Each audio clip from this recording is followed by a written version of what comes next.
देश पर आए महामारी के विकट संकट के दौरान इंसान ने मातम का वो मंजर देखा जिसकी किसी ने शायद ही कल्पना की होगी।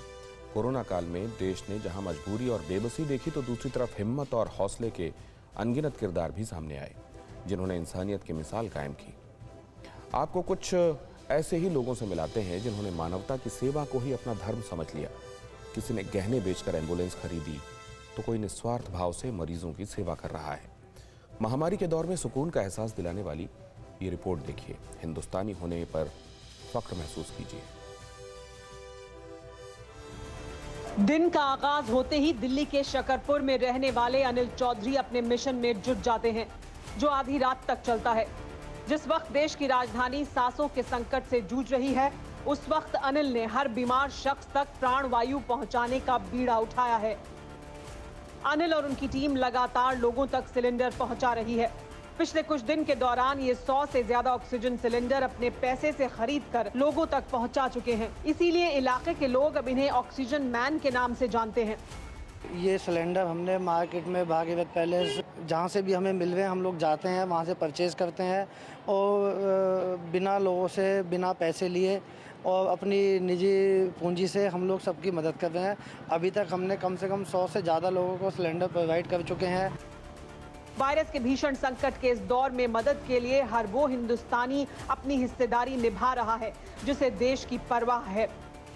इन्हीं में एक नाम जावेद खान का भी है। भोपाल में ऑटो चलाते थे, लेकिन कोरोना काल में अपने ऑटो को ही एम्बुलेंस बना दिया है जिसमें बाकायदा ऑक्सीजन सिलेंडर तक लगाया गया है ताकि घर से अस्पताल तक पहुंचाने के दौरान मरीजों को एक एक सांस का मोहताज ना होना पड़े।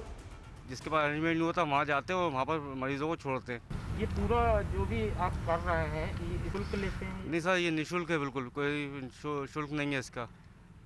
ये बिल्कुल फ्री सेवा है। इसको भी आप फ़ोन लगाएं, समाज के जो भी व्यक्ति है मुझे फ़ोन लगाएं, हम अस्पताल लेके जाएंगे और छोड़ेंगे और उसका कोई पैसा नहीं, कोई कुछ चार्ज नहीं, ये सब फ्री है। बात कोरोना वॉरियर्स की चली है तो देश के लाखों फ्रंटलाइन वर्कर की भागीदारी का जिक्र कैसे ना हो। लाखों डॉक्टर, नर्स, एम्बुलेंस ड्राइवर से लेकर वार्ड बॉय तक एक साल से लगातार बिना रुके बिना थके कर्तव्य निभा रहे हैं। दिल्ली की डॉक्टर ज्योति भी कोरोना के मरीजों के लिए भगवान बन चुके ऐसे ही डॉक्टरों में शामिल हैं। डॉक्टर ज्योति प्रेग्नेंट होने के बावजूद रोजाना सैकड़ों मरीजों का इलाज कर रही हैं। पेशेंट्स इतने ज़्यादा सिक हो रहे हैं कि हम एक पर्सन के लिए भी इधर उधर नहीं हो सकते हैं। बहुत ज़्यादा एग्जॉस्टिव है, physically, mentally, emotionally dead bodies अपने सामने आए दिन देखना। मैं यही कहूँगी देश की जनता से कि वो मास्क पहने। इस वक्त हम अपनी हेल्थ पे भी फोकस नहीं कर पा रहे हैं। मैं खुद कोविड पॉजिटिव होने के बाद सही होकर के 6 मंथ प्रेगनेंसी में कोविड वार्ड को डील कर रही हूँ। ये तस्वीरें वाराणसी के सरकारी हॉस्पिटल की हैं, जहां ऑक्सीजन की किल्लत को दूर करने के लिए ऑक्सीजन प्लांट लगाया गया है। ये प्लांट वाराणसी के ही एक समाज सेवी की तरफ से लगाया गया है। पहले जितना तेजी से संक्रमण हुआ उस हिसाब से संसाधन नहीं थे, तो आज हम लोगों का ये राष्ट्रीय कर्तव्य है, आज राष्ट्रीय संकट है। इस भावना से वशीभूत होकर हमने सोचा कि एक ऑक्सीजन प्लांट यहाँ जिला चिकित्सालय में लगा दिया जाए। महामारी आएगी, लाशों का अंबार होगा, मजबूर इंसान और बिलखता संसार होगा। चंद महीने पहले तक इस बात का एहसास शायद ही किसी को रहा होगा कि अप्रैल का महीना जिंदगी पर सबसे भारी पड़ेगा। मानवता पर आई त्रासदी ने सभी को झकझोर दिया है। ऐसे में हमारी हिफाजत के लिए तैनात पुलिस के कई जवान देवदूत बनकर सामने आए हैं। कभी जरूरतमंदों को ऑक्सीजन सिलेंडर पहुंचाना तो कभी भूखे लोगों के बीच खाना, सुरक्षा के लिए मास्क बांटना तो कभी बेसहारा मरीजों की मौत के बाद मुक्ति धाम तक ले जाना। दिल्ली पुलिस के कई जवान मुसीबत की इस घड़ी में सैकड़ों लोगों के लिए मसीहा साबित हुए हैं। साधना एनक्लेव खास इलाके से दो बॉडी थी, दो एक ही परिवार की थी। उनके दोनों मदर और ग्रैंड मदर दोनों एक्सपायर हो गए थे कोविड की वजह से। उनको हम पुल पहलादपुर लेके गए थे और एक आज प्रोफेसर सतीश कुमार नाम है जिनका डिजीज़ का, उनकी बॉडी को लेके आज हम ग्रीन पार्क में उनका जो है संस्कार कर रहे हैं।